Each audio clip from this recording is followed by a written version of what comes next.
So in our 20th anniversary, which is, I think now almost, 14 years ago, 13 years ago, 20th anniversary, the board of directors, they're the bosses, right? They're my boss. They say, okay, it's time to go out and write a book. And the provost mentioned that book in the introduction. And I didn't want to write the book, and I told them I don't want to write it. I'm afraid it'll become about one person, and this is about all people becoming one. You know, so they said, well, that's cool, but do it anyway. So I wrote the book, and thank God I had a wonderful co-writer, this guy named Jim Hirsch. And the first thing Jim wanted to do was go back to Misomali Village.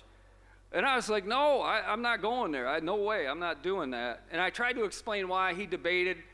He's smarter than me. He won the debate. So we go back to Misomali Village. And, you know, hundreds of people come to, it just was a huge celebration. And I should be happy. But I don't know anybody. I don't recognize anybody. And I find out the Mfumu, the chief of the village, he died from AIDS.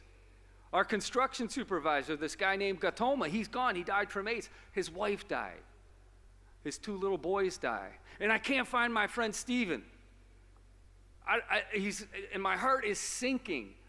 And unconsciously, I collapsed to one knee, and I was like sobbing. I was just, it was crazy. And it took me a minute to get it together. And I finally stood up, and I'm looking through my tears in my eyes, and everything's blurry, and there's Stephen right in front of me, and he is glowing.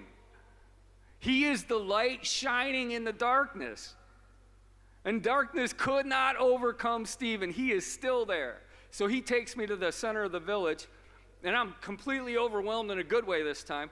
Instead of one school and 120 kids attending, there's 5 schools and 1,000 kids going to school every day. They built those other 4 schools without us. Yeah, let's hear it. Yes. So I'm just inhaling the moment and really happy. And then I thought about Ruthie, the little baby. And I didn't know if she made it because, you know, child mortality was very high. And so I said kind of delicately to Stephen, is Ruthie with us? And he goes, oh yeah, she's right here. And all of a sudden, he introduces me to his beautiful 20-year-old daughter. And he's beaming with pride when he explains that Ruthie went to the school we built. She went to all 5 of these schools. She was the first girl to go to secondary school in this district of 500,000 people. She became the first girl to go to college, the first woman to go to college. And she became the first woman to get her degree and become a teacher. And Stephen's explaining this to me. And then he looks at me and he said, I'm an illiterate man. I can't even sign my own name. But Ruthie, she is an educator. And she will lift up my family's name forever. That's what he said.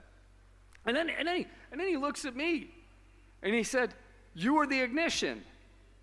You lit the fire. And I was like, he does not know. And so he was the light shining in the darkness. His courage kept me going. Yeah, so I looked back at him and I said, no way. And this is in front of hundreds of people. I said, no way. You were the ignition. You lit the fire. And now Ruthie's lighting fires. And education is a fire that nobody can put out.